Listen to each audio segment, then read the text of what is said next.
ਵਾਹਿਗੁਰੂ ਜੀ ਕਾ ਖਾਲਸਾ, ਵਾਹਿਗੁਰੂ ਜੀ ਕੀ ਫਤਿਹ। ਮੇਰਾ ਨਾਮ ਹੈ ਰਵਨੀਤ ਕੌਰ ਤੇ ਤੁਸੀਂ ਜੁੜੇ ਹੋਏ ਹੋ ਬਿਟਕੋਇਨ ਪੰਜਾਬ ਦੇ ਨਾਲ ਤੇ ਨਾਲ ਮੇਰੇ ਕੋ-ਹੋਸਟ ਨੇ ਅੰਗਦ ਸਿੰਘ। ਅੰਗਦ, ਵਾਹਿਗੁਰੂ ਜੀ ਕਾ ਜੋ ਖਾਲਸਾ। ਖਾਲਸਾ ਵਾਹਿਗੁਰੂ ਜੀ ਕੀ ਫਤਿਹ। ਤੇ ਗਾਇਜ਼, ਅੱਜ ਅਸੀਂ ਬਹੁਤ ਹੀ ਐਕਸਾਈਟਿੰਗ ਟੌਪਿਕ ਤੁਹਾਡੇ ਨਾਲ ਗੱਲ ਕਰਨਾ ਚਾਹੁੰਦੇ ਹਾਂ। ਜਿਵੇਂ ਜਿਵੇਂ ਬਿਟਕੋਇਨ ਦਾ ਪ੍ਰਾਈਸ ਵਧ ਰਿਹਾ ਹੈ, ਬਹੁਤ ਸਾਰੇ ਲੋਕੀ ਆਪਣਾ ਇੰਟਰਸਟ ਵਿਖਾ ਰਹੇ ਨੇ ਬਿਟਕੋਇਨ ਦੇ ਵਿੱਚ। ਹੁਣ ਮੈਨੂੰ ਬਹੁਤ ਮੈਸੇजेस ਆ ਰਹੇ ਨੇ। ਬਿਟਕੋਇਨ ਪੰਜਾਬ ਦਾ ਜਿਹੜਾ ਪ੍ਰੋਫਾਈਲ ਹੈ ਫੇਸਬੁੱਕ ਤੇ ਟਵਿੱਟਰ ਤੇ ਯੂਟਿਊਬ, ਉੱਥੇ ਵੀ ਸਾਨੂੰ ਬਹੁਤ ਮੈਸੇजेस ਆ ਰਹੇ ਨੇ ਕਿ ਅਸੀਂ ਕਿਵੇਂ ਬਿਟਕੋਇਨ ਖਰੀਦ ਸਕਦੇ ਨੇ,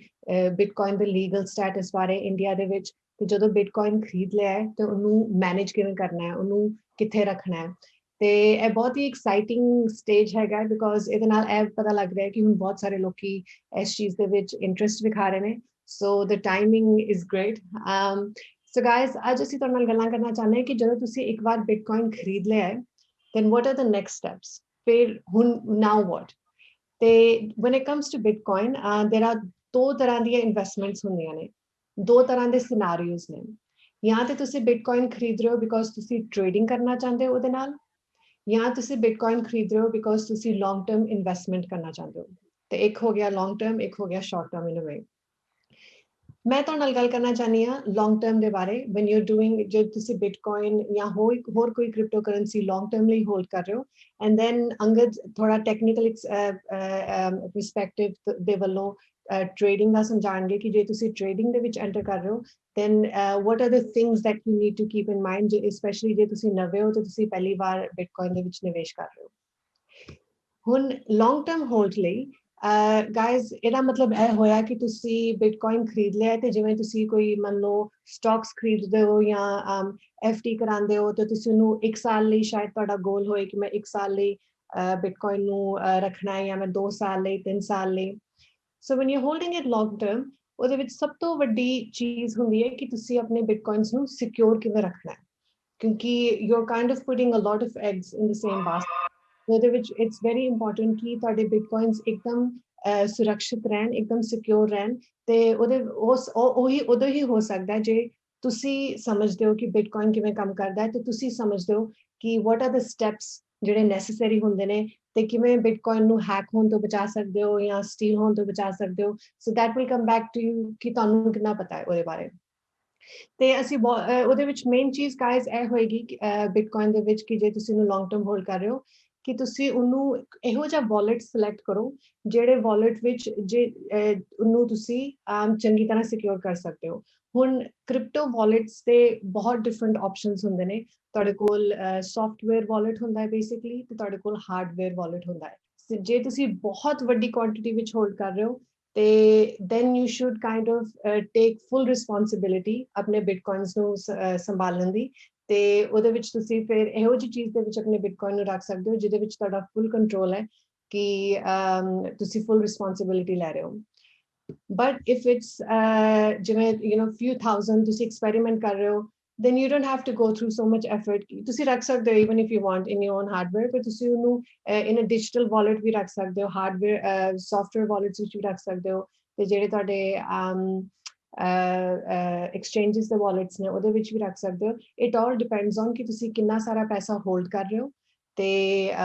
ਕਿੰਨਾ ਉਹਦਾ ਰਿਸਕ ਹੈ। ਜਿੰਨਾ ਜ਼ਿਆਦਾ ਰਿਸਕ, ਉਨਾ ਹੀ ਜ਼ਿਆਦਾ ਤੁਸੀਂ ਉਹਨੂੰ ਸਿਕਿਉਰ ਰੱਖਣਾ ਚਾਹੀਦਾ ਕਿ ਤੁਸੀਂ ਕਿਹੜੇ ਵਾਲਟ ਦੇ ਵਿੱਚ ਉਹਨੂੰ ਸਿਕਿਉਰ ਕਰ ਰਹੇ ਹੋ। ਤੇ ਉਹ ਵਾਲਟ ਦੇ ਬਾਰੇ ਵੀ ਤੁਹਾਨੂੰ ਜਾਣਨਾ ਹੁੰਦੀਆਂ ਨੇ ਜਿਹੜੀਆਂ ਤੁਹਾਡਾ ਪੋਰਟਫੋਲੀਓ ਮੈਨੇਜ ਕਰਨ ਲਈ ਤੁਹਾਨੂੰ ਹੈਲਪ ਕਰਦੀਆਂ ਨੇ। ਫॉर ਐਗਜ਼ਾਮਪਲ, ਇੱਕ ਐਪ ਜਿਹੜੀ ਮੈਂ ਆਪ ਵੀ ਯੂਜ਼ ਕੀਤੀ ਹੋਈ ਹੈ, ਵਰਕਫੋਲੀਓ ਦੇ ਨਾਲ ਤੁਸੀਂ ਕੀ ਕਰ ਸਕਦੇ ਹੋ, ਜਿੰਨੇ ਵੀ ਤੁਸੀਂ ਕੋਇਨਸ ਖਰੀਦੇ ਹੋਏ ਨੇ, ਕਿਹੜੇ ਪ੍ਰਾਈਸ ਤੇ ਖਰੀਦੇ ਨੇ, ਉਹਦੇ ਕਿੰਨੇ ਤੁਸੀਂ ਯੂਨਿਟਸ ਹੋਲਡ ਕਰ ਰਹੇ ਹੋ, ਉਹ ਸਾਰੀ ਤੁਸੀਂ ਵੈਲਿਊਜ਼ ਉਹਦੇ ਵਿੱਚ ਪਾ ਸਕਦੇ ਹੋ। ਐਂਡ ਇਨ ਰੀਅਲ ਟਾਈਮ ਤੁਹਾਡਾ ਪੋਰਟਫੋਲੀਓ ਅਪਡੇਟ ਹੋਏਗਾ ਤਾਂ ਤੁਹਾਨੂੰ ਪਤਾ ਲੱਗੇਗਾ ਕਿ ਤੁਹਾਡਾ ਟੋਟਲ ਜਿਹੜਾ ਪੋਰਟਫੋਲੀਓ ਦੀ ਵੈਲਿਊ ਉਹ ਕਿੰਨੀ ਹੈ, ਬੇਸਡ ਔਨ ਰੀਅਲ ਟਾਈਮ ਜਿਹੜਾ status and data that's coming through.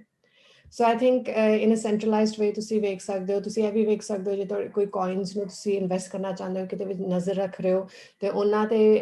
ਤੇ ਵੀ ਤੁਸੀਂ ਆਰਾਮ ਨਾਲ ਨਜ਼ਰ ਰੱਖ ਸਕਦੇ ਹੋ। So having these kind of apps will also help you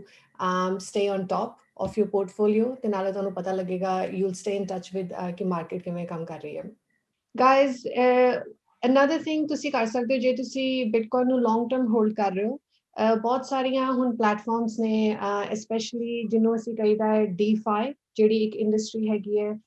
which is short for decentralized finance, meaning Vikendrit finance, Vikendrit financial services, ਜਿਵੇਂ ਤੁਹਾਡੇ banks ਨੇ ਉਹ ਜਿਹੜੀਆਂ ਤੁਹਾਨੂੰ services ਦਿੰਦੇ ਨੇ ਜਿਵੇਂ credit cards, loans, insurance, ਤੁਹਾਨੂੰ premiums, ਤੁਹਾਨੂੰ interest ਦਿੰਦੇ ਨੇ ਜੇ ਤੁਸੀਂ ਉੱਥੇ ਪੈਸਾ ਹੋਲਡ ਕਰ ਰਹੇ ਹੋ ਸੋ ਲਾਈਕ ਦੈਟ ਹੁਣ ਇਹ DeFi ਦੀ ਜਿਹੜੀ ਇੱਕ ਦੁਨੀਆ ਹੈ ਸਪੇਸ ਹੈਗੀ ਹੈ ਜੋ ਕ੍ਰਿਪਟੋ ਦੇ ਅੰਦਰ ਹੀ ਇੱਕ ਨਵੀਂ ਵਰਟੀਕਲ ਹੈਗਾ DeFi ਤੇ ਇੱਥੇ ਵੀ ਤੁਸੀਂ you can start interacting with that community as well ਤੇ ਇਹਦੇ ਵਿੱਚ ਤੁਸੀਂ ਕੀ ਕਰ ਰਹੇ ਹੋ ਜੇ ਤੁਸੀਂ ਲੌਂਗ ਟਰਮ ਹੋਲਡ ਕਰ ਰਹੇ ਹੋ ਤਾਂ ਤੁਸੀਂ ਹੁਣ ਇੱਕ ਨਵਾਂ ਕਨਸੈਪਟ ਆਇਆ ਜਿਹਨੂੰ ਅਸੀਂ ਕਹਿੰਦਾ yield farming ਜਾਂ yield farming ਇਹਦੇ ਵਿੱਚ ਤੁਸੀਂ ਜੇ ਮੰਨ ਲਓ ਇੱਕ ਪਲੇਟਫਾਰਮ ਨੂੰ ਆਪਣਾ ਬਿਟਕੋਇਨ ਜੋ ਹੋਲਡ ਕਰ ਰਹੇ ਹੋ ਜੇ ਤੁਸੀਂ ਉਹਨਾਂ ਨੂੰ ਪ੍ਰੋਵਾਈਡ ਕਰ ਰਹੇ ਹੋ ਐਜ਼ ਅ ਲਿਕੁਇਡਿਟੀ ਕਿ ਜਿਹਦੇ ਨਾਲ ਉਹਨਾਂ ਨੂੰ ਕੈਸ਼ ਫਲੋ ਆ ਜਾਏ ਤੇ ਤੁਸੀਂ ਇੱਕ ਟਾਈਮ ਫਰੇਮ ਦੇ ਨਾਲ ਇੱਕ ਟਾਈਮ ਫਰੇਮ ਉਹਨਾਂ ਨਾਲ ਅਗਰੀ ਕਰ ਸਕਦੇ ਹੋ ਕਿ ਮੈਂ 1 ਸਾਲ ਲਈ ਤੁਹਾਨੂੰ 5 ਬਿਟਕੋਇਨ ਦੇਣੇ ਤੇ in that 1 year ਫਿਰ then they will agree ਕਿ okay ਅਸੀਂ ਤੁਹਾਨੂੰ 10 ਤੋਂ 15% ਉਹਦੇ ਵਿੱਚ ਤੁਹਾਨੂੰ ਪ੍ਰੀਮੀਅਮ ਦਵਾਂਗੇ ਸੋ ਜੇ ਤੁਸੀਂ ਲੌਂਗ ਟਰਮ ਵੀ ਹੋਲਡ ਕਰ ਰਹੇ ਹੋ ਤੇ ਤੁਸੀਂ ਆਪਣਾ ਜਿਹੜਾ ਬਿਟਕੋਇਨ ਹੈ ਕਿਸੇ ਨੂੰ ਕਿਰਾਏ ਤੇ ਦੇ ਸਕਦੇ ਹੋ ਜਾਂ ਕਿਸੇ ਕੰਪਨੀ ਨੂੰ ਕੈਸ਼ ਫਲੋ ਲਈ ਲਿਕੁਇਡਿਟੀ ਦੇ ਸਕਦੇ ਹੋ ਟਾਈਮ ਫਰੇਮ ਦੇ ਵਿੱਚ ਅਗਰੀ ਕਰਕੇ ਤੇ ਉਹਦੇ ਤੇ ਜਿਹੜੇ ਤੁਹਾਨੂੰ ਇੰਟਰਸਟ ਮਿਲੇਗਾ ਔਰ ਨਾਰਮਲ ਤੁਹਾਡੀ ਜਿਹੜੇ ਇੰਟਰਸਟ ਮਿਲਦੇ ਨੇ ਤੁਹਾਨੂੰ ਬੈਂਕ ਵੱਲੋਂ ਜਾਂ ਫਰਮ ਐਨੀਵੇਅਰ ਐਲਸ ਉਹਦੇ ਤੋਂ ਯੂ ਵਿਲ ਨੋਟਿਸ ਕਿ ਉਹ ਤੋਂ ਕਾਫੀ ਜ਼ਿਆਦਾ ਉਹਦਾ ਹਾਈ ਰੇਟ ਹੁੰਦਾ ਹੈ ਕ੍ਰਿਪਟੋ ਦੇ ਵਿੱਚ so that's also one thing to keep in mind ਕਿ ਇੱਕ ਤਾਂ ਤੁਹਾਡਾ ਵੈਸੇ ਬਿਟਕੋਇਨ ਵਧੇਗਾ ਜਿਵੇਂ ਜਿਵੇਂ ਟਾਈਮ ਦੇ ਨਾਲ ਜਿਵੇਂ ਵੱਧ ਰਿਹਾ ਬਟ ਦ ਸੈਕੰਡ ਥਿੰਗ ਕਿ ਤੁਸੀਂ ਉਹਨੂੰ ਹੋਰ ਅੱਗੇ ਵਧਾ ਸਕਦੇ ਹੋ ਲੋਕਾਂ ਨੂੰ ਲਿਕੁਇਡਿਟੀ ਦੇ ਕੇ ਜਾਂ ਯੂ نو ਜੇ ਕਿਸੇ ਨੂੰ ਪੈਸਾ ਦਾ ਲੋਨ ਦੀ ਲੋੜ ਹੈ ਤੇ ਉਹ ਵੀ ਫੈਸਿਲਿਟੇਟ ਹੋ ਸਕਦਾ ਹੈ and then you can earn even higher interest on that. So these are the two main points ਮੇਰੇ ਵੱਲੋਂ guys ਕਿ ਉਹਨੂੰ ਬੜੇ ਸਿਕਿਉਰ ਤਰੀਕੇ ਦੇ ਨਾਲ ਰੱਖਣਾ ਹੈ ਜਦੋਂ ਤੁਸੀਂ ਬਿਟਕੋਇਨ ਜੇ ਤੁਸੀਂ ਲੌਂਗ ਟਰਮ ਉਹਨੂੰ ਹੋਲਡ ਕਰ ਰਹੇ ਹੋ ਤੇ ਦੂਜੀ ਚੀਜ਼ ਕਿ ਉਹਨੂੰ ਪੋਰਟਫੋਲੀਓ ਨੂੰ ਮੈਨੇਜ ਕਿਵੇਂ ਕਰ ਸਕਦੇ ਹੋ ਤੇ ਜਿਵੇਂ ਮੈਂ ਕਿਹਾ you can use an app like Blockfolio ਜਿੱਥੇ ਤੁਸੀਂ ਆਪਣੇ ਸਾਰੇ ਕੋਇਨਸ ਨੂੰ ਸੋਲੀਡੀਫਾਈ ਕਰਕੇ ਤੁਸੀਂ ਵੈਲਿਊ ਟੋਟਲ ਦੇਖ ਸਕਦੇ ਹੋ ਹੁਣ ਜੇ ਅਸੀਂ ਗੱਲ ਕਰੀਏ ਫਰਮ ਅ ਟ੍ਰੇਡਿੰਗ ਪਰਸਪੈਕਟਿਵ ਇੱਕ ਤੇ ਹੋ ਗਿਆ ਕਿ ਤੁਸੀਂ ਹੁਣ ਬਿਟਕੋਇਨ ਖਰੀਦਣੇ ਤੇ ਹੁਣ ਤੁਸੀਂ ਉਹਨੂੰ ਬਸ 1 ਸਾਲ 2 ਸਾਲ 10 ਸਾਲ ਲੌਂਗ ਟਰਮ ਹੋਲਡ ਕਰ ਰਹੇ ਹੋ and the second one which tends to be ਥੋੜਾ ਇਹ ਵੀ ਬੜਾ ਪਪੂਲਰ ਹੈਗਾ ਕਿ ਹੁਣ ਤੁਸੀਂ ਟ੍ਰੇਡਿੰਗ ਕਰਨਾ ਚਾਹੁੰਦੇ ਹੋ ਇਹਦੇ ਨਾਲ you want to do different things so Angad ਕੀ ਤੁਸੀਂ ਸਾਨੂੰ ਦੱਸ ਸਕਦੇ ਹੋ ਕਿ ਜੇ ਕੋਈ ਨਵਾਂ ਸਮਨ ਇਜ਼ ਨਿਊ ਤੇ ਔਰ ਟ੍ਰੇਡਿੰਗ ਕਰਨਾ ਚਾਹੁੰਦੇ ਨੇ ਬਿਟਕੋਇਨ ਦੇ ਨਾਲ ਤੇ ਕਿਹੜੀਆਂ ਚੀਜ਼ਾਂ ਦੇ need to keep in mind ਜਦੋਂ when they starting out ਹਾਂਜੀ ਜੇ ਤੁਸੀਂ ਟ੍ਰੇਡਿੰਗ ਸਟਾਰਟ ਕਰਦੇ ਹੋ ਤੇ ਆਪਾਂ ਲਾਈਕ ਆਪਾਂ ਇੱਕ ਅਮਾਉਂਟ ਲੈ ਲਿਆ ਟ੍ਰੇਡਿੰਗ ਲਈ ਸਾਨੂੰ ਕਦੇ ਵੀ ਆਪਣਾ 100% ਪੋਰਟਫੋਲੀਓ ਟ੍ਰੇਡਿੰਗ ਵਿੱਚ ਨਹੀਂ ਲਗਾਉਣਾ ਪਹਿਲੀ ਗੱਲ ਜੇ ਤੁਹਾਡੇ ਕੋਲ 1 ਬਿਟਕੋਇਨ ਹੈ ਤੇ ਤੁਸੀਂ ਆਪਣਾ 0.5 ਬਿਟਕੋਇਨ ਜਾਂ 0.6 ਬਿਟਕੋਇਨ ਆਪਣਾ ਸੇਵ ਕਰੋ ਮੋਰ ਦੈਨ 50% ਦੈਨ ਉਹਦੇ ਨਾਲ ਜੋ ਬਾਕੀ ਰੈਸਟ ਆਫ ਦੀ ਅਮਾਉਂਟ ਹੈ ਉਹਨੂੰ ਤੁਸੀਂ ਐਕਸਚੇਂਜ ਤੇ ਲੈ ਕੇ ਜਾ ਸਕਦੇ ਹੋ ਦੈਨ ਤੁਸੀਂ ਉਹਦੇ ਨਾਲ ਟ੍ਰੇਡਿੰਗ ਕਰ ਸਕਦੇ ਹੋ ਟ੍ਰੇਡਿੰਗ ਵਿੱਚ ਤੁਸੀਂ ਡਿਫਰੈਂਟ ਕੋਇਨ ਨੂੰ ਬਾਏ ਸੈਲ ਕਰਕੇ ਤੁਸੀਂ ਆਪਣਾ ਮਨੀ ਇੱਕ ਤਰ੍ਹਾਂ ਸੀ ਮਲਟੀਪਲਾਈ ਕਰ ਸਕਦੇ ਹੋ you can earn firm it ਤੇ ਇੱਕ ਹੋਰ ਪਰਸਪੈਕਟਿਵ ਇਹ ਵੀ ਆਂਦਾ ਟ੍ਰੇਡਿੰਗ ਪੁਆਇੰਟ ਆਫ ਵਿਊ ਦਾ ਕਿ ਲਾਈਕ ਆਪਾਂ ਡੇਲੀ ਕੋਈ ਸਰਵਿਸਿਜ਼ ਜਿਵੇਂ ਫੀਐਟ ਕਰੰਸੀ ਤੋਂ ਬਾਏ ਕਰਦੇ ਹਾਂ ਕੋਈ ਆਨਲਾਈਨ ਆਪਾਂ ਕੋਈ ਚੀਜ਼ ਬਾਏ ਕਰਦੇ ਆ ਤੇ ਆਪਾਂ ਪੇਮੈਂਟ ਮੈਥਡ ਵਿੱਚ credit card debit card use ਕਰਦੇ ਆ ਤੇ ਅੱਜਕੱਲ ਬਹੁਤ ਸਾਰੀ ਕੰਪਨੀਆਂ ਇਦਾਂ ਦੀਆਂ ਨੇ ਜੋ ਬਿਟਕੋਇਨ ਨੂੰ as a payment method accept ਕਰਦੀਆਂ ਨੇ ਤੇ ਟ੍ਰੇਡਿੰਗ ਪੁਆਇੰਟ ਆਫ ਵਿਊ ਵਿੱਚ ਇੱਕ ਤੁਹਾਡਾ ਇਹ ਵੀ ਪਰਸਪੈਕਟਿਵ ਆ ਜਾਂਦਾ ਕਿ ਰਾਦਰ ਦੈਨ ਤੁਸੀਂ ਕੋਇਨ ਇਨਵੈਸਟਮੈਂਟ ਲਈ ਰੱਖੇ ਨੇ ਲਾਈਕ ਤੁਹਾਡੇ ਕੋਲ 10 BTC ਨੇ ਤੁਸੀਂ ਇੱਕ ਛੋਟਾ ਜਿਹਾ ਅਮਾਉਂਟ ਆਪਣਾ ਮੇਨ ਉਸ ਤੇ ਮੇਨ ਐਕਸਚੇਂਜ ਤੇ ਰੱਖਿਆ ਜਾਂ ਸੌਫਟਵੇਅਰ ਵਾਲਟ ਤੇ ਰੱਖਿਆ ਤਾਂ ਕਿ ਤੁਸੀਂ ਉਹਦੇ ਨਾਲ ਆਪਣੀ ਗੁੱਡਸ ਐਂਡ ਸਰਵਿਸਿਜ਼ ਬਾਏ ਕਰ ਸਕੋ ਸੈਕੰਡ ਪਰਸਪੈਕਟਿਵ ਜੋ ਹੈ ਟ੍ਰੇਡਿੰਗ ਦਾ ਤੁਸੀਂ ਆਪਣਾ ਲਾਈਕ 0.1 BTC 0.2 BTC ਨਾਲ ਤੁਸੀਂ ਆਪਣਾ ਟ੍ਰੇਡਿੰਗ ਕਰ ਰਹੇ ਹੋ ਤੇ ਆਪਣਾ ਉਹਨੂੰ BTC ਨੂੰ ਮਲਟੀਪਲਾਈ ਕਰ ਰਹੇ ਹੋ ਤੇ ਜੋ ਆਪਣਾ ਤੁਸੀਂ ਬਾਕੀ ਦਾ ਜੋ ਰੱਖਿਆ 50-60% ਅਮਾਉਂਟ ਉਹ ਤੁਹਾਨੂੰ ਹੈਲਪ ਕਰੇਗਾ ਲਾਸਸ ਤੋਂ ਬਚਾਉਣ ਲਈ ਕੱਲ ਨੂੰ ਜੇ ਤੁਹਾਡਾ ਇੱਥੇ ਲਾਸ ਹੋ ਜਾਂਦਾ ਹੈ ਤੇ BTC ਦਾ ਪ੍ਰਾਈਸ ਇਨਕਰੀਜ਼ ਹੁੰਦਾ ਹੈ ਤੇ ਉਹ ਤੁਹਾਡੇ ਲਾਸ ਨੂੰ ਕਿੱਥੇ ਨਾ ਕਿੱਥੇ ਕਵਰ ਕਰ ਦੇਗਾ ਤੇ ਇਹ ਦੋ ਸਿਨੈਰੀਓਜ਼ ਨੇ ਇੱਕ ਟ੍ਰੇਡਿੰਗ ਪਰਸਪੈਕਟਿਵ ਤੇ investment perspective Thank you for that, Angad. Okay, so guys, ਹੁਣ ਅਸੀਂ ਗੱਲ ਕੀਤੀ ਹੈ ਇਨਵੈਸਟਮੈਂਟਸ ਦੇ ਬਾਰੇ ਤੇ ਟ੍ਰੇਡਿੰਗ ਦੇ ਬਾਰੇ if you're new in those two different or scenarios ਦੇ ਵਿੱਚ ਕਿ what are the things that you need to keep in mind ਹੁਣ ਅਸੀਂ ਗੱਲ ਕਰਨੇ ਆ ਵਾਲੇਟਸ ਦੇ ਬਾਰੇ ਹੁਣ ਜਿਵੇਂ ਕਿ ਮੈਂ ਤੁਹਾਨੂੰ ਦੱਸ ਰਹੀ ਸੀ ਕਿ ਵਾਲੇਟਸ ਦੋ ਤਰ੍ਹਾਂ ਦੇ ਹੁੰਦੇ ਨੇ ਡਿਜੀਟਲ ਇੱਕ ਹੋ ਗਿਆ ਸੌਫਟਵੇਅਰ ਜਿਹੜਾ which is in a digital form ਤੇ ਇੱਕ ਹੋ ਗਿਆ ਹਾਰਡਵੇਅਰ ਜਿਹੜਾ ਫਿਜ਼ੀਕਲ ਫਾਰਮ ਦੇ ਵਿੱਚ ਹੈਗਾ। ਸੋ Angad, can you tell us few examples of digital versus hardware? What are the pros and cons? If someone is new, what is a better option for them? ਜਿਵੇਂ ਆਪਾਂ ਕਿਹਾ ਦੋ ਤਰ੍ਹਾਂ ਦੇ ਵਾਲੇਟਸ ਹੁੰਦੇ ਨੇ, ਇੱਕ ਸੌਫਟਵੇਅਰ ਤੇ ਇੱਕ ਹਾਰਡਵੇਅਰ। ਸੌਫਟਵੇਅਰ ਵਾਲੇਟਸ ਜਿਵੇਂ ਆਪਾਂ ਕਹਿ ਸਕਦੇ ਹਾਂ ਇੰਡੀਆ ਦੇ ਵਿੱਚ ਊਨੋ ਕੋਇਨ ਦਾ ਵਾਲੇਟ ਇੱਕ ਹੈਗਾ, ਉਹ ਇੱਕ ਸੌਫਟਵੇਅਰ ਵਾਲੇਟ ਹੈ। ਇੱਕ ਟਰਸਟ ਵਾਲੇਟ ਵੀ ਹੈ। ਤੇ ਹਾਰਡਵੇਅਰ ਵਾਲੇਟ ਜੇ ਆਪਾਂ ਜਾਈਏ ਤੇ ਬੜੀ ਸਾਰੀ ਕੰਪਨੀਜ਼ ਨੇ, ਲਾਈਕ ਲੈਜਰ ਹੈ, ਟ੍ਰੈਜਰ ਹੈ, ਤੇ ਹੋਰ ਵੀ ਬੜੀ ਸਾਰੀ ਕੰਪਨੀਜ਼ ਨੇ ਜੋ ਹਾਰਡਵੇਅਰ ਵਾਲੇਟਸ ਬਣਾਉਂਦੀਆਂ ਨੇ। ਤੇ ਇਹ ਕਾਫੀ ਐਗਜ਼ਾਮਪਲ ਨੇ। ਤੇ ਜੋ ਸਟਾਰਟ ਕਰ ਰਹੇ ਨੇ, ਜੋ ਬਿਗਨਰਸ ਨੇ, ਉਹ ਸੌਫਟਵੇਅਰ ਵਾਲੇਟ ਦੀ ਤਰਫ ਜਾਣ, ਬਿਕੋਜ਼ ਜੋ ਬਿਗਨਰ ਹੈ ਉਹ ਸਟਾਰਟਿੰਗ ਵਿੱਚ ਹੀ 10-20 BTC ਜਾਂ ਬਹੁਤ ਜ਼ਿਆਦਾ ਅਮਾਊਂਟ ਨਾਲ ਬਾਇੰਗ ਨਹੀਂ ਕਰਦੇ। ਉਹ 1 BTC ਮੈਕਸ ਟੂ ਮੈਕਸ ਜਾਂ ਉਹਦੇ ਤੋਂ ਘੱਟ ਹੀ ਬਾਏ ਕਰਨਗੇ। ਤੇ ਉਹਨੂੰ ਹਾਰਡਵੇਅਰ ਵਾਲੇਟ ਹੀ ਰੱਖਣਾ, ਦੈਨ ਉਹਨੂੰ ਫੇਰ ਕੱਟ ਕੇ ਟ੍ਰੇਡਿੰਗ ਕਰਨਾ, ਤੇ ਤੁਹਾਡੀ ਇੱਕ ਟ੍ਰਾਂਜੈਕਸ਼ਨ ਫੀਸ ਵੀ ਲੱਗੇਗੀ ਉੱਥੇ, ਤੁਹਾਨੂੰ ਇੱਕ ਤਰ੍ਹਾਂ ਦਾ ਲਾਸ ਹੈ, ਤੇ ਉਹ ਥੋੜੀ ਇਨਕਨਵੀਨੀਅੰਸ ਵੀ ਹੈਗੀ ਕਿ ਤੁਸੀਂ ਬਾਰ-ਬਾਰ ਉੱਥੇ ਪਾ ਰਹੇ ਹੋ ਤੇ ਕੱਢ ਰਹੇ ਹੋ। ਰਾਦਰ ਦੈਨ ਤੁਸੀਂ ਉਹਨੂੰ ਇੱਕ ਆਪਣੇ ਡਿਜੀਟਲ ਵਾਲੇਟ ਵਿੱਚ ਰੱਖੋ ਜੋ ਤੁਸੀਂ ਫੋਨ ਤੋਂ ਉਹਨੂੰ ਐਨੀ ਟਾਈਮ ਐਕਸੈਸ ਕਰ ਸਕਦੇ ਹੋ। Perfect. I would also say कि when we're talking about wallets the type, बहुत तरह ਦੇ ਹੁਣ ਆ ਗਏ ਨੇ, paper wallet ਵੀ ਇੱਕ ਹੁੰਦਾ ਹੈ। But there's also one main difference. ਇੱਕ ਤੇ ਹੋ ਗਿਆ digital versus software versus hardware, ਇੱਕ ਹੋ ਗਿਆ centralized versus decentralized। ਤੇ ਉਹਦਾ ਕੀ ਮਤਲਬ ਹੋਇਆ? ਸੈਂਟਰਲਾਈਜ਼ਡ ਤੇ ਡੀਸੈਂਟਰਲਾਈਜ਼ਡ ਦਾ ਮਤਲਬ ਹੈ ਕੋਈ ਵੀ ਜਿਵੇਂ ਸੈਂਟਰਲਾਈਜ਼ ਹੁੰਦਾ, ਜਿਵੇਂ ਬੈਂਕ ਹੈ, ਉਹ ਇੱਕ ਸੈਂਟਰਲਾਈਜ਼ਡ ਐਂਟੀਟੀ ਹੈ, ਉਹਦੇ ਕੋਲ ਹਰ ਚੀਜ਼ ਦਾ ਕੰਟਰੋਲ ਹੈ, ਕਿ ਟ੍ਰਾਂਜੈਕਸ਼ਨ ਹੋਏਗੀ ਨਹੀਂ ਹੋਏਗੀ, ਤੁਸੀਂ ਕਿੰਨਾ ਪੈਸਾ ਪਾ ਸਕਦੇ ਹੋ, ਕੱਢ ਸਕਦੇ ਹੋ, ਐਵਰੀਥਿੰਗ ਇਜ਼ ਕੰਟਰੋਲਡ ਅਥਾਰਟੀਜ਼ ਦੇ ਥਰੂ। ਡੀਸੈਂਟਰਲਾਈਜ਼ਡ ਵਾਲੇਟ ਦਾ ਮਤਲਬ ਹੈ ਕਿ ਸਾਰਾ ਕੰਟਰੋਲ ਜੋ ਹੈਗਾ ਉਹ ਤੁਹਾਡੇ ਕੋਲ ਹੀ ਹੈ। ਜੇ ਆਪਾਂ ਇੱਕ ਐਗਜ਼ਾਮਪਲ ਲਈਏ, ਜਿਵੇਂ ਕੋਈ ਊਨੋ ਕੋਇਨ ਦਾ ਵਾਲੇਟ ਹੈ ਜਾਂ ਕੋਈ ਐਕਸਚੇਂਜ ਦਾ ਵਾਲੇਟ ਹੈ, ਉਹ ਸੈਂਟਰਲਾਈਜ਼ਡ ਵਾਲੇਟਸ ਨੇ, ਉਹ ਤੁਹਾਨੂੰ ਈਮੇਲ ਆਈਡੀ ਪਾਸਵਰਡ ਦਿੰਦੇ ਨੇ ਲੌਗਇਨ ਕਰਨ ਲਈ। ਲੇਕਿਨ ਇੱਕ ਕੋਈ ਵੀ ਜੋ ਬਲੌਕਚੇਨ ਦਾ ਵਾਲੇਟ ਹੁੰਦਾ, ਉਹਦੇ ਵਿੱਚ ਸਾਨੂੰ ਇੱਕ ਸੀਡ ਮਿਲਦਾ ਹੈ, ਇੱਕ ਕੰਬੀਨੇਸ਼ਨ ਆਫ ਕੀ ਫਰੇਜ਼ਸ ਮਿਲਦੇ ਨੇ। ਜੇ ਉਹ ਕੀ ਫਰੇਜ਼ਸ ਸਾਡੇ ਕੋਲ ਨਹੀਂ ਹੈਗੇ ਤਾਂ ਇਸ ਦਾ ਮਤਲਬ ਹੈ ਕਿ ਉਹ ਸੈਂਟਰਲਾਈਜ਼ਡ ਵਾਲੇਟ ਹੈ। ਜੇ ਆਪਾਂ ਕਿਸੇ ਵਾਲੇਟ ਕੋਈ ਵਾਲੇਟ ਆਪਾਂ ਕ੍ਰੀਏਟ ਕਰਦੇ ਹਾਂ ਤੇ ਉਹ ਸਾਨੂੰ ਕੀ ਫਰੇਜ਼ ਦੇ ਰਿਹਾ ਹੈ, ਤੇ ਇਹਦਾ ਮਤਲਬ ਹੈ ਕਿ ਉਹ ਡੀਸੈਂਟਰਲਾਈਜ਼ਡ ਵਾਲੇਟ ਹੈ। ਤੇ ਕੀ ਫਰੇਜ਼ ਦਾ ਫਾਇਦਾ ਇਹ ਹੈ ਕਿ ਜੇ ਤੁਹਾਡੇ ਕੋਲ ਕੀ ਫਰੇਜ਼ ਹੈਗੇ ਨੇ ਤੇ ਤੁਸੀਂ ਕੰਟਰੋਲਰ ਹੋ। ਲਾਈਕ ਤੁਹਾਡੇ ਕੋਲ ਕੋਈ ਹਾਰਡਵੇਅਰ ਵਾਲੇਟ ਹੈ ਤੇ ਉਹ ਗੁੰਮ ਜਾਂਦਾ ਹੈ, ਤੇ ਇਹਦਾ ਮਤਲਬ ਇਹ ਨਹੀਂ ਹੈ ਕਿ ਜੋ ਤੁਹਾਡੇ 10 BTC ਨੇ ਜਾਂ 100 BTC ਨੇ ਉਹ ਲੋਸਟ ਹੋ ਗਏ, ਨਹੀਂ। ਜੇ ਤੁਹਾਡੇ ਕੋਲ ਉਹਨਾਂ ਦੀ ਸੀਡ ਹੈਗੀ ਹੈ ਤੇ ਤੁਸੀਂ ਡਾਇਰੈਕਟ ਉਸ ਹਾਰਡਵੇਅਰ ਵਾਲੇਟ ਦੀ ਕੰਪਨੀ ਦੀ ਸਾਈਟ ਤੇ ਜਾ ਕੇ ਤੁਸੀਂ ਆਪਣਾ ਰਿਕਵਰ ਮਾਈ ਵਾਲੇਟ ਵਿੱਚ ਜਿਵੇਂ ਆਪਣੀ ਕੀ ਫਰੇਜ਼ ਪਾਓਗੇ ਤੇ ਉਹ ਬਿਟਕੋਇਨ ਵਾਪਸ ਆ ਜਾਣਗੇ। ਬਿਕੋਜ਼ ਬਿਟਕੋਇਨ ਹਾਰਡਵੇਅਰ ਵਾਲੇਟ ਦੇ ਵਿੱਚ ਸਟੋਰ ਨਹੀਂ ਹੈਗੇ, ਉਹ ਐਕਚੁਅਲ ਵਿੱਚ ਬਲੌਕਚੇਨ ਦੇ ਉੱਤੇ ਸਟੋਰਡ ਨੇ। ਹਾਰਡਵੇਅਰ ਵਾਲੇਟ ਸਿਰਫ ਇੱਕ ਐਕਸੈਸ ਪ੍ਰੋਵਾਈਡ ਕਰਦਾ ਹੈ ਉਸ ਬਲੌਕਚੇਨ ਵਾਲੇਟ ਤੱਕ। ਹਾਰਡਵੇਅਰ ਵਾਲੇਟ ਦਾ ਸਿਰਫ ਇੰਨਾ ਹੀ ਕੰਮ ਹੁੰਦਾ ਹੈ, ਚਾਹੇ ਉਹ ਹਾਰਡਵੇਅਰ ਹੋਏ ਚਾਹੇ ਉਹ ਸੌਫਟਵੇਅਰ ਡੀਸੈਂਟਰਲਾਈਜ਼ਡ ਵਾਲੇਟ ਹੋਏ। ਤੇ ਆਪਾਂ ਜਿਵੇਂ ਡੀਸੈਂਟਰਲਾਈਜ਼ਡ ਵਾਲੇਟਸ ਦੀ ਗੱਲ ਕਰਦੇ ਹਾਂ ਡਿਜੀਟਲ ਦੇ ਵਿੱਚ, ਤੇ ਇੱਕ ਸਭ ਤੋਂ ਅੱਛਾ ਵਾਲੇਟ ਹੈ ਜੋ ਮੈਨੂੰ ਵੀ ਕਾਫੀ ਪਸੰਦ ਹੈ, ਉਹਦਾ ਨਾਮ ਹੈ ਟਰਸਟ ਵਾਲੇਟ। ਉਹ ਡੀਸੈਂਟਰਲਾਈਜ਼ਡ ਵਾਲੇਟ ਹੈ। ਜਦ ਤੁਸੀਂ ਆਪਣਾ ਵਾਲੇਟ ਕ੍ਰੀਏਟ ਕਰਦੇ ਹੋ, ਤੁਹਾਨੂੰ ਸੀਡ ਦਿੰਦਾ ਹੈ, ਲਾਈਕ 12 ਫਰੇਜ਼ਸ ਦੀ ਹੁੰਦੀ ਹੈ। ਕਈ ਵਾਲੇਟਸ ਵਿੱਚ 24 ਵਰਡਸ ਦੀ ਵੀ ਕੀ ਫਰੇਜ਼ ਹੁੰਦੇ ਨੇ, ਤੇ 24 ਵਰਡ ਦੇ ਨੇ, ਤੇ ਇਹਦਾ ਮਤਲਬ ਹੈ ਕਿ ਥੋੜਾ ਜਿਹਾ ਐਕਸਟਰਾ ਸਿਕਿਉਰਿਟੀ ਹੋਊਗੀ ਸਾਡੇ ਲਈ। ਤੇ ਆਪਾਂ ਟਰਸਟ ਵਾਲੇਟ ਉਹਨੂੰ ਸੌਫਟਵੇਅਰ ਪੁਆਇੰਟ ਆਫ ਜੋ ਟਰਸਟ ਵਾਲੇਟ ਨੂੰ ਆਪਾਂ ਯੂਜ਼ ਕਰ ਸਕਦੇ ਹਾਂ, ਉਹ ਫ੍ਰੀ ਆਫ ਕਾਸਟ ਹੈ, ਉਹਦੇ ਕੋਈ ਪੈਸੇ ਨਹੀਂ ਲੱਗਦੇ। ਤੁਸੀਂ ਆਪਣਾ ਕ੍ਰੀਏਟ ਕਰੋ ਵਾਲੇਟ, ਆਪਣੀ ਕੀ ਫਰੇਜ਼ ਆਪਣਾ ਨੋਟ ਕਰਕੇ ਰੱਖ ਲਓ ਕਿੱਥੇ, ਦੈਨ ਤੁਸੀਂ ਉਸ ਵਾਲੇਟ ਨੂੰ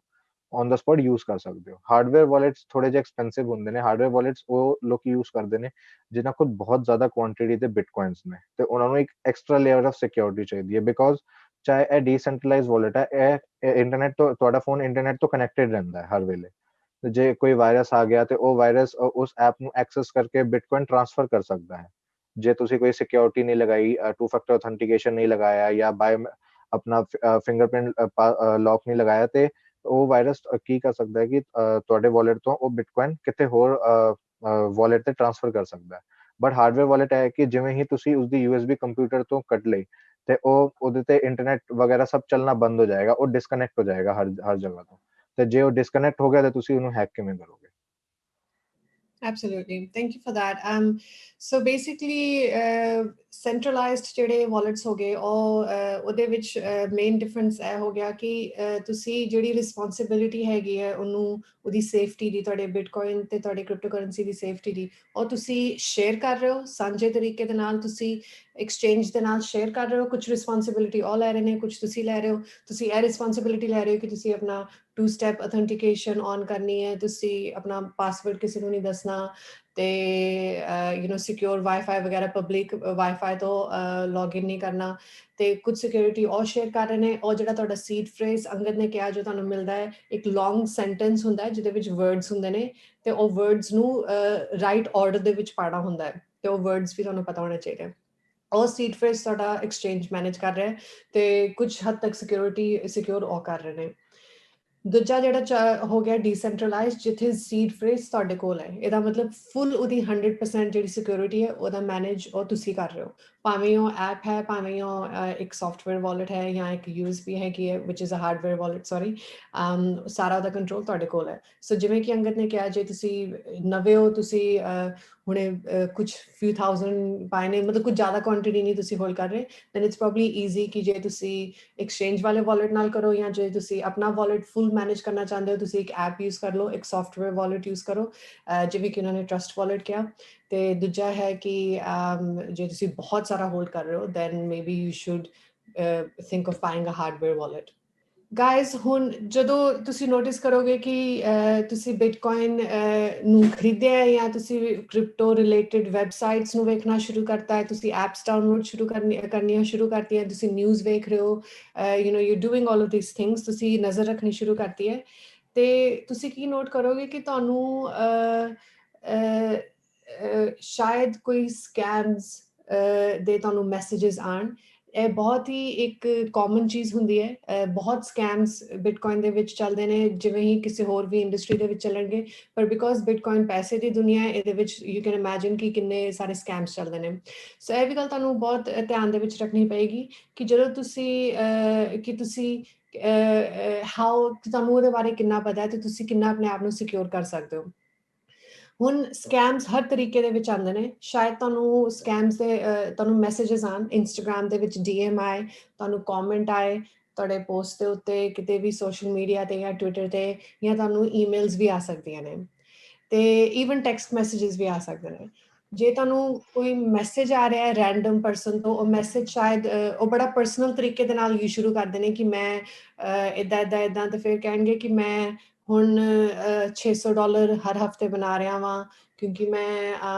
ਇਹ ਇੱਕ ਕੋਚ ਹੈ ਮੇਰੀ ਇਹ ਮੇਰੀ ਮਦਦ ਕਰ ਰਹੀ ਹੈ ਤੇ ਮੈਂ ਤੁਹਾਡੀ ਵੀ ਮਦਦ ਕਰ ਸਕਣਾ ਵਾਂ ਸੋ ਇੱਕ ਤਾਂ ਮੈਸੇਜ ਆਉਂਦਾ ਹੈ ਕਿ ਉਹਦੇ ਵਿੱਚ ਤੁਹਾਨੂੰ ਦੱਸਣਗੇ ਕਿ ਉਹ ਕਿਵੇਂ ਹਰ ਹਫਤੇ ਪੈਸੇ ਇੰਨਾ ਬਣਾ ਰਹੇ ਨੇ ਤੇ ਤੁਹਾਡੀ ਵੀ ਮਦਦ ਕਰ ਸਕਦੇ ਨੇ ਯੂਜੂਅਲੀ ਉਹ ਮੈਸੇजेस ਸਕੈਮ ਹੁੰਦੇ ਨੇ ਦੂਜਾ ਤਰ੍ਹਾਂ ਦਾ ਸਕੈਮ ਹੁੰਦੇ ਨੇ ਕਿ ਜਿਹੜੀ ਕਿਨਾਂ ਦੀ ਤੁਸੀਂ ਪ੍ਰੋਡਕਟ ਜਾਂ ਸੌਫਟਵੇਅਰ ਯੂਜ਼ ਕਰ ਰਹੇ ਹੋ ਉਹ ਸੌਫਟਵੇਅਰ ਹੀ ਪੂਰਾ ਸਕੈਮ ਹੁੰਦਾ ਹੈ ਤੀਜੇ ਤਰ੍ਹਾਂ ਦਾ ਸਕੈਮ ਹੁੰਦਾ ਹੈ ਕਿ ਤੁਹਾਨੂੰ ਈਮੇਲ ਆ ਰਹੀ ਹੈ ਤੇ ਈਮੇਲ ਦੇ ਵਿੱਚ ਤੁਹਾਨੂੰ ਲਿਖਿਆ ਹੋਏਗਾ ਕਿ ਤੁਹਾਡੇ ਅਕਾਊਂਟ ਦੇ ਵਿੱਚ ਅਸੀਂ 10,000 ਬਿਟਕੋਇਨ ਪਾਤੇ ਨੇ ਜਾਂ ਇੱਕ ਬਿਟਕੋਇਨ ਪਾਤਾ ਹੈ ਜਾਂ ਇਦਾਂ ਹੋ ਗਿਆ ਤੇ ਹੁਣ ਤੁਸੀਂ ਇਹ ਲਿੰਕ ਦੇ ਉੱਤੇ ਕਲਿੱਕ ਕਰਕੇ ਆਪਣਾ ਬਿਟਕੋਇਨ ਕਲੇਮ ਕਰੋ ਤੇ ਜਦੋਂ ਵੀ ਤੁਹਾਨੂੰ ਕੋਈ ਮੈਸੇਜ ਆ ਰਿਹਾ ਹੈ ਫਰਮ ਐਨ ਅਨਨੋਨ ਪਰਸਨ ਤੇ ਤੁਸੀਂ ਆਪ ਆਪਣਾ ਲੌਜੀਕ ਯੂਜ਼ ਕਰਨਾ ਹੈ ਕਿ ਜਦੋਂ ਵੀ ਤੁਹਾਨੂੰ ਮੈਸੇਜ ਆ ਰਿਹਾ ਤੇ ਉਹ ਤੁਹਾਨੂੰ ਕਹਿ ਰਹੇ ਕਿ ਤੁਹਾਨੂੰ 10,000 ਬਿਟਕੋਇਨ ਮਿਲ ਗਏ ਨੇ ਤੁਹਾਨੂੰ ਜਾਂ ਇੱਕ ਪੂਰਾ ਬਿਟਕੋਇਨ ਕਿ ਫ੍ਰੀ ਦੇ ਵਿੱਚ ਤੁਹਾਨੂੰ ਕਿਉਂ ਬਿਟਕੋਇਨ ਮਿਲਣਗੇ ਕਿਹਦੇ ਨਾਲ ਹੁੰਦਾ ਹੈ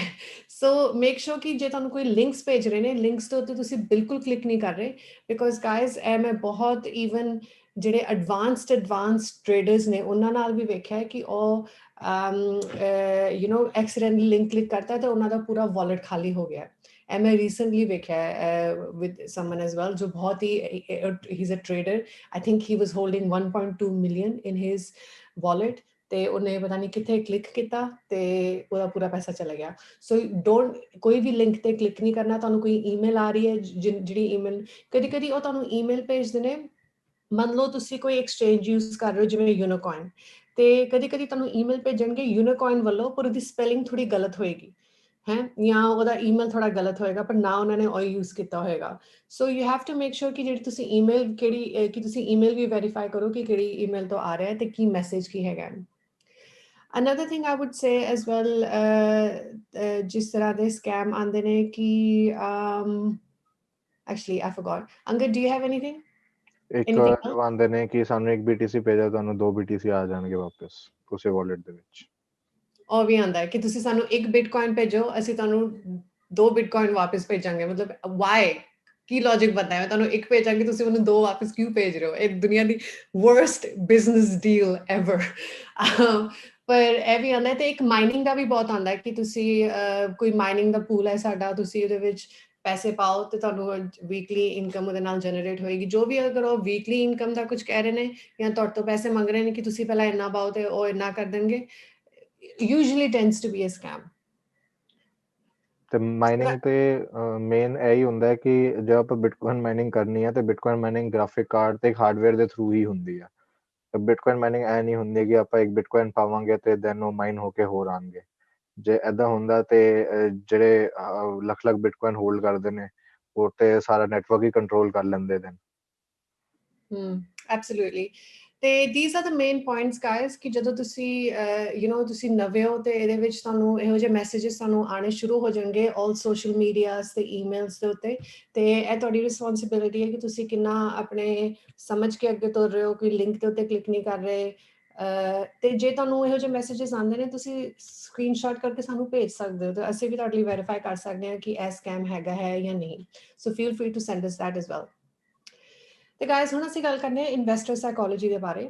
ਬੇਸਿਕਲੀ ਹੁਣ ਤੁਸੀਂ ਬਿਟਕੋਇਨ ਖਰੀਦ ਲਿਆ ਹੈ, ਹੁਣ ਤੁਸੀਂ ਉਹਨੂੰ ਸਿਕਿਉਰ ਕਰ ਲਿਆ, ਹੁਣ ਤੁਹਾਨੂੰ ਪਤਾ ਹੈ ਤੁਸੀਂ ਕਿਹੜੇ ਐਕਸਚੇਂਜ ਤੋਂ, ਤੁਸੀਂ ਚੰਗਾ ਐਕਸਚੇਂਜ ਯੂਜ਼ ਕੀਤਾ ਹੈ ਜਿੱਥੇ ਸਿਕਿਉਰ ਰੱਖਣਾ, ਤੁਹਾਨੂੰ ਪਤਾ ਹੈ ਕਿ ਤੁਸੀਂ ਵਾਲਟ ਦੇ ਵਿੱਚ ਰੱਖਣਾ ਹੈ ਜਾਂ ਕਿੱਥੇ ਆਪਣਾ ਰੱਖਣਾ ਹੈ, ਉਹ ਤੁਸੀਂ ਹੁਣ ਸਾਰੇ ਸਟੈਪਸ ਲੈ ਲਏ ਨੇ ਤੇ ਤੁਸੀਂ you have ticked all those boxes and ਤੁਸੀਂ ਆਪਣੇ ਆਪ ਨੂੰ ਸਿਕਿਉਰ ਵੀ ਕੀਤਾ ਹੋਇਆ ਸਕੈਮਸ ਵੱਲੋਂ। ਨਾਓ ਦ ਨੈਕਸਟ ਪੁਆਇੰਟ ਇਜ਼ ਕਿ ਹੁਣ ਤੁਸੀਂ ਅੱਗੇ ਕਿਵੇਂ ਵਧਣਾ ਹੈ। When guys, when it comes to investor psychology, main 10 point need to start off with. I'll say the first point, and then Angad, you can continue. But from my end, ਇਹ ਚੀਜ਼ ਮੈਂ ਬਹੁਤ ਵਿੰਨੀ ਹਾਂ because Bitcoin ਦੀ market ਬਹੁਤ volatile ਹੈ। ਉਹਦਾ ਮਤਲਬ ਹੈ ਕਿ ਉਹਦਾ price ਉੱਤੇ ਥੱਲੇ historically ਉੱਤੇ ਥੱਲੇ it has been unpredictable। ਪਰ ਜੇ ਹੁਣ ਵੇਖੀਏ we can see ਕਿ ਹੁਣ ਬੜੇ healthy ਤਰੀਕੇ ਦੇ ਨਾਲ gradually ਉੱਤੇ ਜਾਈ ਜਾ ਰਿਹਾ ਹੈ। ਉੱਤੇ ਜਾਂਦਾ ਹੈ, ਫਿਰ ਥੋੜਾ ਮਾਰਕੀਟ ਕਰੈਕਟ ਹੁੰਦੀ ਹੈ, ਫਿਰ ਉੱਤੇ ਜਾਂਦਾ ਹੈ, ਬਟ ਇਵੈਂਚੁਅਲੀ ਉੱਤੇ ਹੀ ਜਾਈ ਜਾ ਰਿਹਾ ਹੈ। ਸੋ what usually happens guys ਕਿ ਜਦੋਂ ਤੁਸੀਂ ਨਵੇਂ ਇਨਵੈਸਟਰ ਹੋ, ਤੁਸੀਂ ਬਿਟਕੋਇਨ ਖਰੀਦਿਆ, ਤੁਸੀਂ ਮੰਨ ਲਓ 10,000 ਰੁਪਏ ਪਾਏ ਨੇ ਤੇ ਤੁਸੀਂ ਪੀਕ ਤੇ ਖਰੀਦਿਆ, ਹਾਈਪ ਤੇ ਖਰੀਦਿਆ ਤੇ ਹੁਣ 2-3 ਦਿਨਾਂ ਬਾਅਦ ਜਿਹੜਾ ਤੁਸੀਂ 10,000 ਜਿਹੜਾ ਤੁਹਾਡਾ ਉਹ ਹੁਣ 8,000 ਹੋ ਗਿਆ ਹੈ ਬਿਕੋਜ਼ ਬਿਟਕੋਇਨ ਦਾ ਪ੍ਰਾਈਸ ਥੱਲੇ ਡਿੱਗ ਪਿਆ ਹੈ। ਇਸ ਪੁਆਇੰਟ ਤੇ majority of the ਜਿਹੜੇ ਇਨਵੈਸਟਰਸ ਨੇ, ਜਿਹੜੇ ਨਵੇਂ ਨੇ ਜਾਂ ਟ੍ਰੇਡਰਸ ਜੋ ਵੀ ਜਿਹੜੇ ਨਵੇਂ ਨੇ, ਉਹ ਪੈਨਿਕ ਕਰਦੇ ਨੇ। ਉਹਨਾਂ ਨੂੰ ਡਰ ਲੱਗ ਜਾਂਦਾ ਕਿ ਓ ਮਾਈ ਗॉड ਮੇਰਾ 10,000 ਰੁਪਏ 8,000 ਹੋ ਗਿਆ, ਕਿਤੇ 5,000 ਤੇ ਨਾ ਹੋ ਜਾਏ, ਕਿਤੇ 2,000, ਕਿਤੇ 0 ਤੇ ਨਾ ਹੋ ਜਾਏ ਇੱਕਦਮ। ਸੋ ਸਭ ਤੋਂ ਵੱਡੀ ਜਿਹੜੀ ਗਲਤੀ ਉਹ ਕਰਦੇ ਨੇ ਕਿ ਉਹ ਉਸ ਪੁਆਇੰਟ ਤੇ ਘਾਟੇ ਦੇ ਵਿੱਚ, ਲਾਸ ਦੇ ਵਿੱਚ ਆਪਣਾ ਬਿਟਕੋਇਨ ਵੇਚ ਦਿੰਦੇ ਨੇ, ਇਹ ਡਰ ਦੇ ਵਿੱਚ ਕਿ ਬਿਟਕੋਇਨ ਉਹਨਾਂ ਦਾ ਕਿਤੇ 0 ਨਾ ਹੋ ਜਾਏ। ਇਹ ਬਹੁਤ ਹੀ ਇੰਪੋਰਟੈਂਟ ਗੱਲ ਹੈ ਗਾਇਸ ਕਿਉਂਕਿ ਇਹਦੇ ਵਿੱਚ you will actually end up losing money. So you have to understand ਕਿ ਜਿਹੜੀ ਬਿਟਕੋਇਨ ਦੀ ਮਾਰਕੀਟ ਹੈ ਕਿ ਜਿਹੜੇ ਉਹਦੇ ਗ੍ਰਾਫਸ ਨੇ, ਜਿਹੜੇ ਉਹਦੇ ਵਿਕਸ ਨੇ, they will go up and down. ਜੇ ਉਹ ਉੱਤੇ ਜਾ ਰਿਹਾ ਉਹਨੇ ਥੱਲੇ ਵੀ ਆਣਾ ਹੈ। ਪਰ ਜੇ ਤੁਸੀਂ ਲੌਂਗ ਟਰਮ ਹੋਲਡ ਕਰ ਰਹੇ ਹੋ ਤੇ ਜੇ ਤੁਸੀਂ ਬਿਟਕੋਇਨ ਦੀ ਮਾਰਕੀਟ ਨੂੰ ਸਮਝਦੇ ਹੋ, ਯੂ ਵਿਲ ਰੀਅਲਾਈਜ਼ ਕਿ ਜਿਹੜੇ ਬਿਟਕੋਇਨ ਹੈ ਭਾਵੇਂ ਹੀ ਉਹ ਡਿਪ ਵੀ ਕਰਦਾ ਹੈ, ਉਹ ਬਹੁਤ ਛੇਤੀ ਰਿਕਵਰ ਕਰ ਲੈਂਦਾ ਹੈ ਤੇ ਇਵੈਂਚੁਅਲੀ ਜੇ ਤੁਸੀਂ ਹਿਸਟੋਰੀਕਲੀ ਦਾ ਪ੍ਰਾਈਸ ਵੇਖੋ, eventually it is only going up. ਭਾਵੇਂ ਹੀ ਤੁਸੀਂ ਇੱਕ ਹਫਤੇ ਦਾ ਡਿਪ ਹੋ ਗਿਆ ਤੇ 8,000 ਹੋ ਗਏ ਨੇ ਜਾਂ 5,000 ਹੋ ਗਏ ਨੇ, ਵੈਸੇ 5,000 ਤੱਕ ਪਹੁੰਚੇਗਾ ਨਹੀਂ, ਇੰਨਾ ਜਾਏਗਾ ਨਹੀਂ ਥੱਲੇ, but let's say for example that's happened. Eventually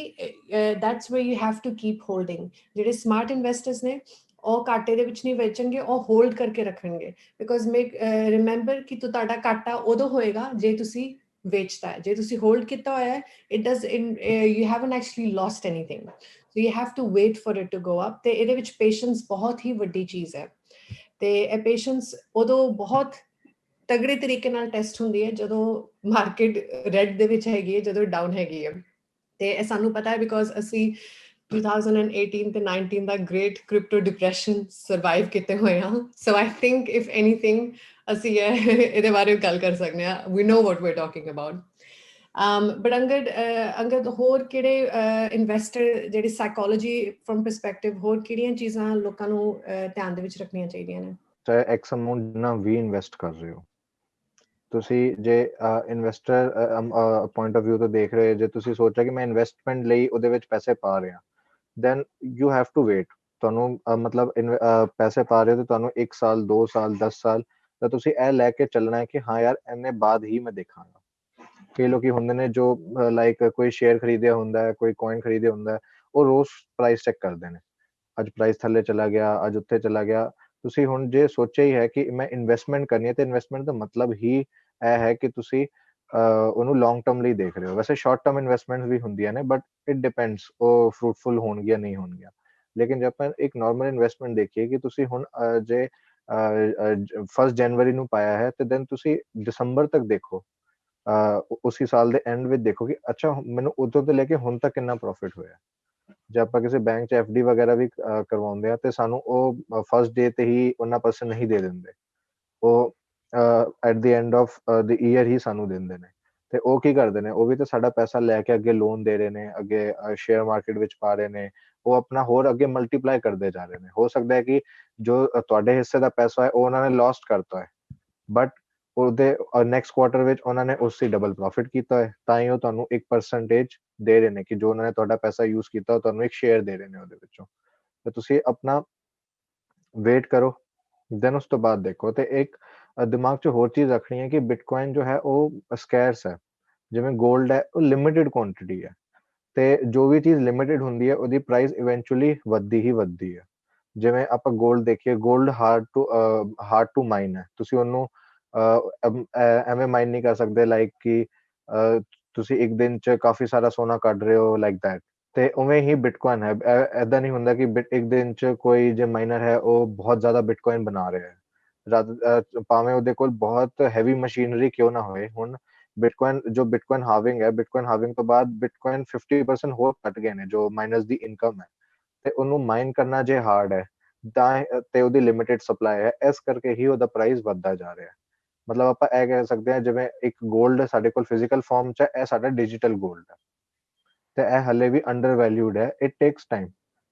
ਜੇ ਤੁਸੀਂ ਹੁਣ ਇੱਕ ਬਿਟਕੋਇਨ ਪਾਇਆ ਤੇ ਤੁਸੀਂ ਉਹਨੂੰ ਇੱਕ ਜਗ੍ਹਾ ਤੇ ਸਾਈਡ ਕਰਕੇ ਰੱਖ ਦਿਓ ਕਿ ਮੈਂ ਇਹਨੂੰ ਅੱਜ ਤੋਂ 4-5 ਸਾਲ ਬਾਅਦ ਦੇਖਾਂਗਾ ਕਿ ਇਹਦਾ ਪ੍ਰਾਈਸ ਕਿੰਨਾ ਹੈ। ਇੱਕ ਦੂਜਾ ਪੁਆਇੰਟ ਇਹ ਵੀ ਹੈ ਕਿ ਆਪਾਂ ਦੇਖਦੇ ਹਾਂ ਮਾਰਕੀਟ ਵਿੱਚ ਕਿ ਐਕਸਟ੍ਰੀਮ ਗਰੀਡ ਹੁੰਦੀ ਹੈ, ਜਿਵੇਂ ਬਹੁਤ ਸਾਰੀ ਸਾਈਟ ਹੁੰਦੀ ਹੈ, ਆਪਾਂ ਉਹਦੇ ਤੋਂ ਦੇਖ ਸਕਦੇ ਹਾਂ ਲਾਈਕ ਕੋਇਨ ਗੈਕੋ ਹੈ, alternative.me ਹੈ ਤੇ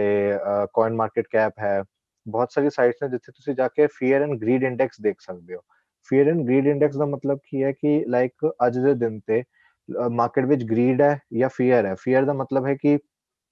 ਲੋਕੀ ਵੇਚ ਰਹੇ ਨੇ, ਠੀਕ ਹੈ, ਤੇ ਗਰੀਡ ਦਾ ਮਤਲਬ ਹੈ ਕਿ ਲੋਕੀ ਬਹੁਤ ਜ਼ਿਆਦਾ ਖਰੀਦ ਰਹੇ ਨੇ। ਤੇ ਆਪਾਂ ਇਹ ਨਹੀਂ ਕਰਨਾ ਕਿ ਜੇ ਮਾਰਕੀਟ ਵਿੱਚ ਗਰੀਡ ਹੈ, ਲੋਕੀ ਬਹੁਤ ਜ਼ਿਆਦਾ ਖਰੀਦ ਰਹੇ ਨੇ ਤੇ ਅਸੀਂ ਵੀ ਖਰੀਦਣਾ ਹੈ, ਨਹੀਂ। It's time to sell. ਜੇ ਇੱਕ ਕੋਈ ਚੀਜ਼ ਬਹੁਤ ਜ਼ਿਆਦਾ ਖਰੀਦੀ ਜਾਂਦੀ ਹੈ, ਉਹਦਾ ਪ੍ਰਾਈਸ ਵੱਧ ਗਿਆ ਤੇ ਉਸ ਤੋਂ ਬਾਅਦ ਜਿਨ੍ਹਾਂ ਨੇ ਘੱਟ ਪ੍ਰਾਈਸ ਤੇ ਖਰੀਦੀ ਹੈਗੀ ਉਹ ਵੇਚਣਾ ਸ਼ੁਰੂ ਕਰ ਦੇਣਗੇ। ਉਹ ਵੇਚਣਾ ਸ਼ੁਰੂ ਕਰ ਦੇਣਗੇ ਤੇ ਦੈਨ ਫਿਰ ਹੀ ਤਾਂ ਵੀ ਪ੍ਰਾਈਸ ਥੱਲੇ ਆਉਣਾ ਸ਼ੁਰੂ ਹੋ ਜਾਏਗਾ। ਇਹਦਾ ਮਤਲਬ ਇਹ ਨਹੀਂ ਹੈ ਕਿ ਲੋਕੀ ਖਰੀਦ ਰਹੇ ਨੇ ਤੇ ਪ੍ਰਾਈਸ ਉੱਤੇ ਹੀ ਜਾਏਗਾ। ਤੇ ਜਦ ਫੀਅਰ ਹੁੰਦਾ ਹੈ ਕਿ ਲੋਕੀ ਵੇਚ ਰਹੇ ਨੇ ਤਾਂ ਇਹਦਾ ਮਤਲਬ ਇਹ ਨਹੀਂ ਕਿ ਅਸੀਂ ਵੇਚਣਾ ਹੈ, ਅਸੀਂ ਆਪਣੇ ਮਾਈਂਡ 'ਚ ਇਹ ਦੇਖਣਾ ਕਿ ਯਾਰ ਲੋਕੀ ਵੇਚ ਰਹੇ ਨੇ, ਇਹਦਾ ਮਤਲਬ ਹੈ ਪ੍ਰਾਈਸ ਹੋਰ ਥੱਲੇ ਜਾਏਗਾ। ਤੇ ਹੋਰ ਥੱਲੇ ਜਾਏਗਾ ਤੇ ਇਹੀ ਟਾਈਮ ਹੈ ਕਿ ਮੈਂ ਇਹਦੇ ਵਿੱਚ ਆਪਣਾ ਮਨੀ ਇਨਵੈਸਟ ਕਰ ਲਾਂ ਜਾਂ ਆਪਣੇ ਬਿਟਕੋਇਨ ਮੈਂ ਹੋਰ ਲੈ ਲਾਂ।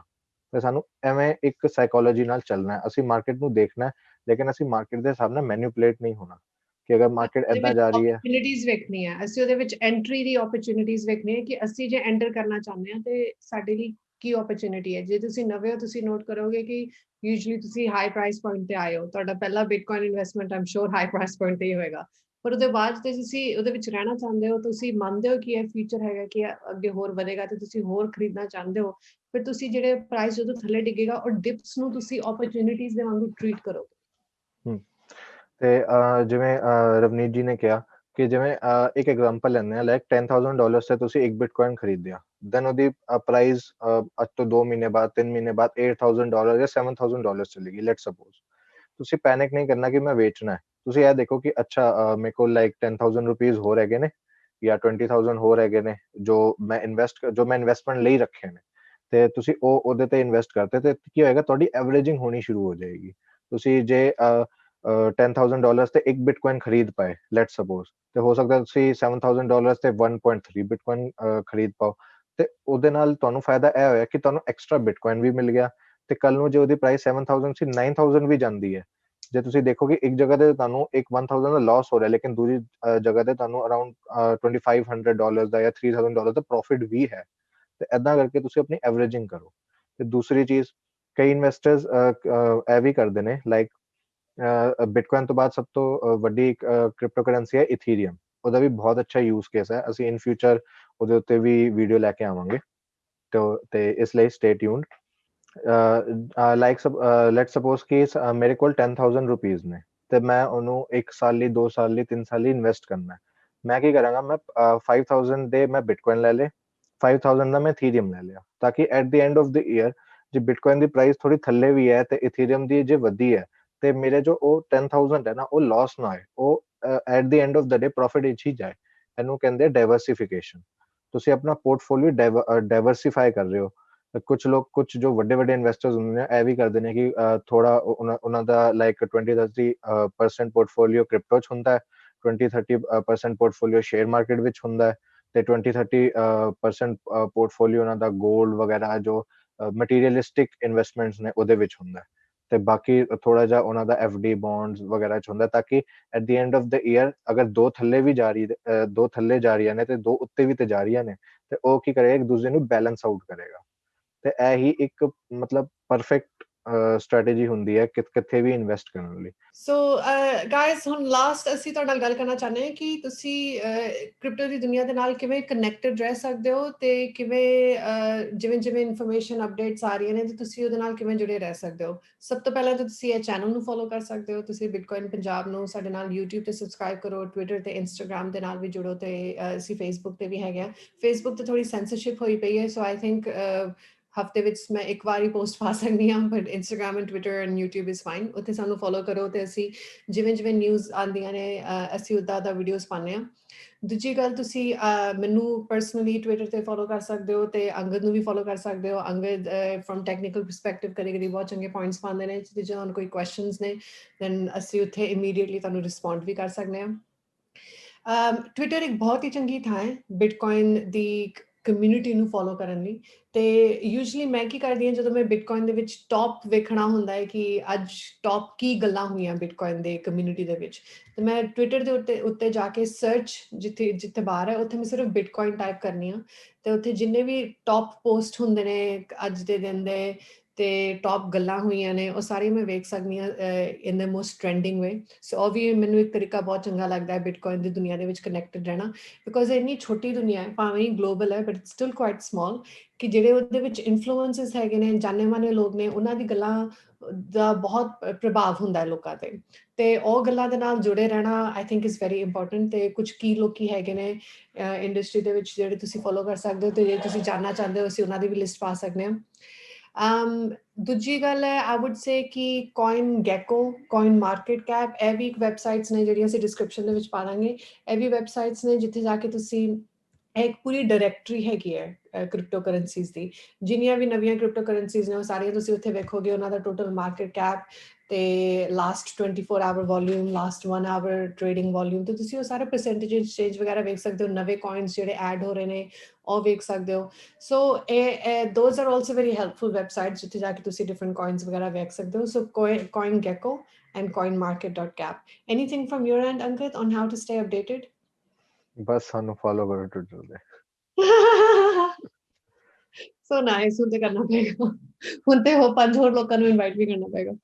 perfect so guys ਇਹ ਸੀ ਤੁਹਾਨੂੰ ਡਿਸਕਸ ਕਰਨਾ ਚਾਹੁੰਦੇ ਸੀ ਹੋਪਫੁਲੀ ਤੁਹਾਨੂੰ ਇਹਦੇ ਨਾਲ ਥੋੜਾ ਸਮਝਣ ਨੂੰ ਮਿਲਿਆ ਕਿ ਜੇ ਤੁਸੀਂ ਨਵੇਂ ਐਂਟਰ ਕਰ ਰਹੇ ਹੋ ਤੇ ਕਿਹੋ ਜਿਹੀਆਂ ਤੁਹਾਨੂੰ things that you have to keep in mind ਤੇ ਨੈਕਸਟ ਵੀਡੀਓ ਦੇ ਵਿੱਚ ਅਸੀਂ ਗੱਲ ਕਰਾਂਗੇ ਇੰਟਰੋਡਕਸ਼ਨ ਟੂ ਟੈਕਨੀਕਲ ਐਨਾਲਿਸਿਸ